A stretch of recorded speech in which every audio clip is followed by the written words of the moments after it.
Writ of Replevin. Maaaring bago yan sa ating pandinig. Si Atty. JJ Atienza ang magpapaliwanag sa atin ng legal term na ito gamit ang isang kasong ilalahad niya sa bisig ng batas. Si Mang Jo ay umutang sa isang lending company ng halagang 200,000 pesos at kasabay nito'y sumailalim sa chattel mortgage ang kanyang sasakyan.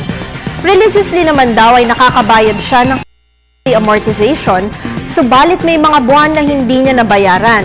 Sa pag-resume niya ng pagbabayad, nakiusap daw siya sa lending company na i-restructure na lamang ang kanyang amortization upang mas makabayad siya. Subalit nitong buwan ng Oktubre ay nabigla siya at sinampahan na siya ng kaso ng lending company. Nalaman niya ito dahil sa magkaparehong araw ay isinerve ang summons at ang writ of replevin sa kanyang bahay habang wala siya. Ibinigay lang daw ang summons at writ of replevin sa kanilang boy o houseboy.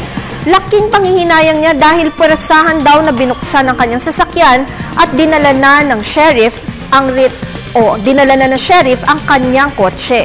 Itinatanong po niya kung tama daw ba ang ginawang paghatak sa kanyang sasakyan. Mang Jo, sang-ayon po sa inyong kwento, mukhang lumalabas po na pending na sa korte ang inyong kaso. Ang maitutulong na lamang po namin sa inyo ay siguraduhing masuri ninyo ang writ of replevin at isanggunin ninyo ito sa inyong abogado. Pakita kung ang sheriff, bago hinatak ang inyong sasakyan, ay nagbigay sa inyo ng kopya ng writ of replevin kasama ang application ng lending company at ang replevin bond. Required po kasi sa batas na mabigyan ng proper notice ang taong may-ari ng hahataking property upang magkaroon din kayo ng remedy sa batas. Ang service ng writ of replevin ay kinakailangang iserve sa inyo na mismong nasasakdal o hindi naman kaya ay ang taong duly authorized ninyo na mag-receive ng mga opisyal na dokumento, lalo na't kung ito ay galing sa korte.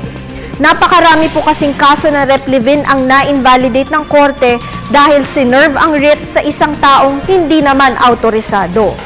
Sa kaso po ninyo, kinakailangan pong mapatunayan na sa boy nyo lamang ito ipinareceive ng sheriff. Makikita naman po ito sa return ng writ of replevin. Inuulit ko lamang po aking paalala, makipag-coordinate po kayo sa inyong sariling abogado. Para sa inyong katanungan, mag-email lamang po sa ptv4newscenter@gmail.com. Ako po si Atty. JJ Atienza, ang inyong bisig ng batas.